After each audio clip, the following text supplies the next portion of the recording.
In Percy Jackson, there's this concept called the fatal flaw, and it's the thing that'll ruin your life, get you killed, or get your friends killed. Everybody has one. So what's yours? The first time this is mentioned is in the second book by Annabeth. Don't you ever feel that way? Like you could do a better job if you ran the world? No. Me running the world would kind of be a nightmare. Then you're lucky. Hubris isn't your fatal flaw. What is? I don't know, Percy, but every hero has one.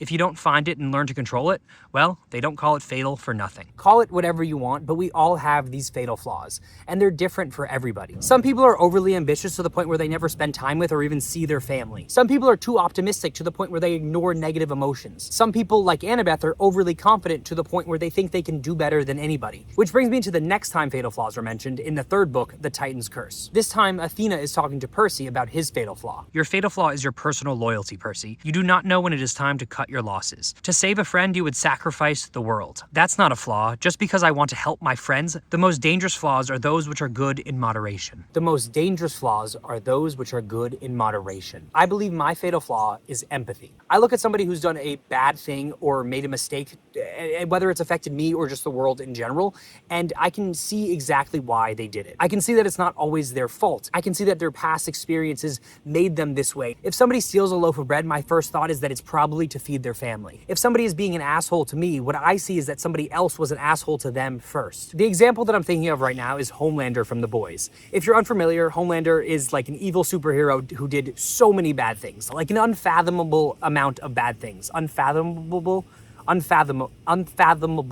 I hope that's how you say that word. But I feel bad for him because of the past and the childhood that made him that way. And I think the amount of empathy that I have is a good thing. I like that about myself. It helps me treat everybody with kindness and forgive people. But like Athena said, or like Rick Riordan said through Athena, too much of it becomes my fatal flaw. Because of the strong empathy that I feel like I can explain away almost any action. If a friend does something that hurts me, I explain it away. If they do it again, I explain it away. And I keep just explaining it away because of what they've been through. This led me to letting a friend of mine live with me for a while, which ended up destroying our friendship. Because I empathize so much with people, I don't want to hurt them. Therefore, it makes it really hard for me to have hard conversations, even though having the hard conversation will lead to less pain in the end. If I had been able to have more hard conversations with this friend, maybe we would still be friends. My first girlfriend in high school, I stayed with her for too long because I didn't want to hurt her. But if I had ended it sooner, it would have caused her less pain in the end. Therefore, the empathy inside of me, which is designed to help people and hurt people less, ends up hurting people more, which is why it's a fatal flaw. And we all have these. Yours might be empathy, or it might be something completely different. And like Annabeth said, if you don't find it and learn to control it,